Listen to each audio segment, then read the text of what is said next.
اور حضور پاک صلی اللہ علیہ وآلہ وسلم سیدنا ابو بکر صدیق رضی اللہ عنہ کی بڑی قدر فرمایا کرتے تھے اور ان کے سامنے ان کی تعریف بھی فرمایا کرتے تھے.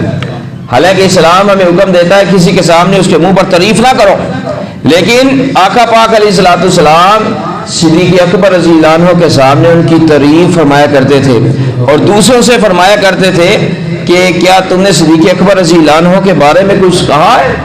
دوسروں سے بھی سیدنا صدیق اکبر رضی اللہ عنہ کی تعریف سنا کرتے تھے.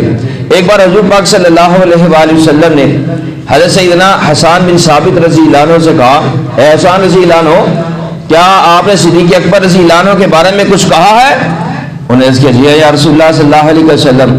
پھر انہوں نے یہ شعر پڑھے کہ بثانیت نینی فی الغار المنیف، وہ مبارک غار میں دو میں دوسرے ہیں، وقت طاف العدو بہ اذ سعید الجبل، دشمنوں نے آپ کا گھراؤ کیا جبکہ وہ پہاڑ پر چڑھے. وکان حبا رسول اللہ صلی اللہ علیہ وآلہ وسلم، اور صدیق اکبر رضی اللہ تعالیٰ عنہ جناب رسول اللہ صلی اللہ علیہ وآلہ وسلم سے محبت کرنے والے ہیں.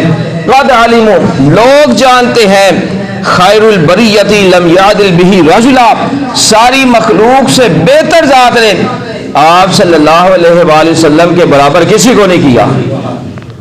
اب ان شعروں میں حضرت حسان بن ثابت رضی اللہ عنہ نے صدیق اکبر رضی اللہ عنہ کی شان بیان فرمائی، آقا علیہ الصلوۃ والسلام کی بھی شان بیان فرمائی. اور جب حضور پاک صلی اللہ علیہ وآلہ وسلم نے یہ شعر پڑھے سنے حسان بن ثابت رضی اللہ عنہ کے، تو روایات میں آتا ہے کہ آقا پاک علیہ الصلوۃ والسلام اس قدر مسکرائے کہ حضور پاک صلی اللہ علیہ وآلہ وسلم کے دندان مبارک ظاہر ہو گئے. اور پھر فرمایا حسان تو نے جو کہا ہے بالکل صدیق اکبر رضی اللہ عنہ ایسا ہی ہے.